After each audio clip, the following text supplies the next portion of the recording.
Goodness, wasn't there anything she could do? Now Maddie was thinking about Wanda and feeling very sorry about what had happened to Wanda.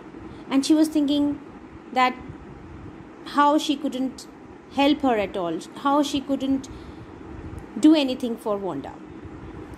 If only she could tell Wanda she hadn't meant to hurt her feelings. Now she wanted to meet Wanda and tell her that she never had meant to hurt her feelings.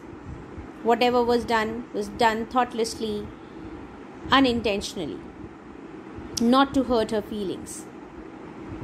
She turned around and stole a glance at Peggy. She turned around and she looked at Peggy. But Peggy did not look up. But Peggy was engrossed in her work. She seemed to be studying hard. Well, whether Peggy felt badly or not, Maddie, had to do something. What Maddie realized by looking at Peggy, that Peggy was least affected. She was just focusing on her studies, not thinking about anybody. So she made up her mind. She thought that she would do something herself.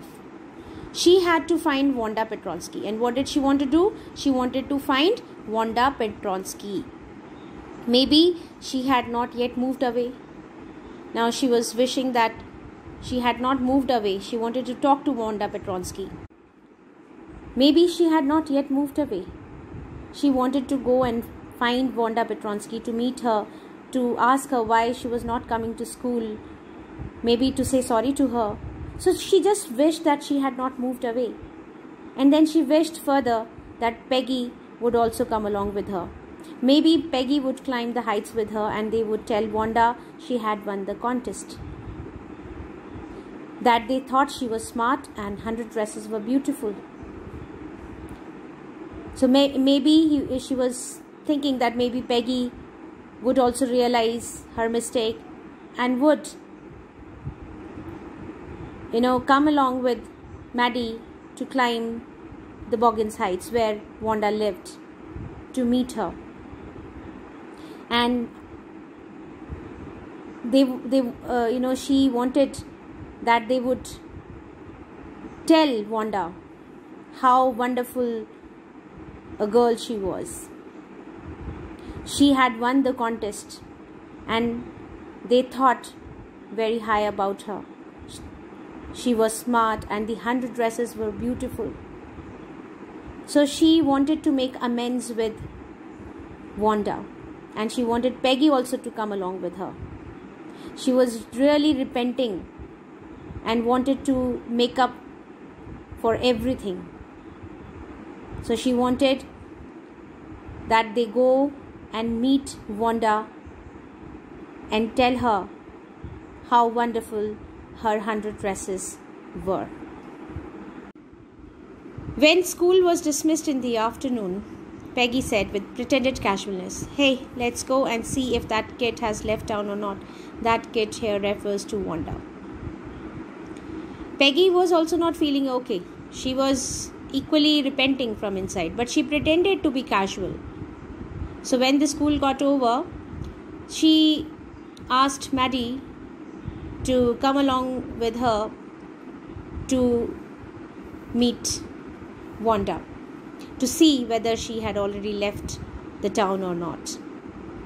So Peggy had the same idea. Maddie glowed. Peg was really all right.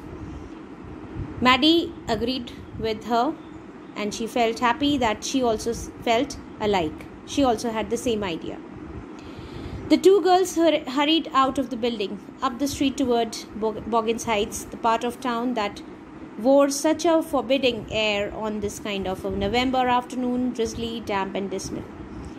So both of them, they quickly came out of the building and started moving towards Boggins Heights, where Wanda lived. And what kind of place was it? That part of town wore such a forbidding air, very unpleasant,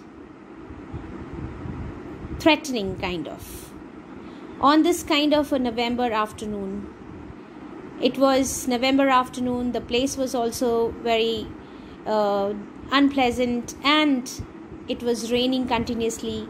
It was damp all over, damp, wet, sodden, and dismal. Dismal, sad, expressing a state of hopelessness. So weather was dismal, the place was also forbidding, and both the girls were feeling equally dismal from inside. They were feeling very sorry about what they had done to Wanda and were repenting badly. So much so that they walked towards Boggins Heights, which they had always thought as a forbidden place,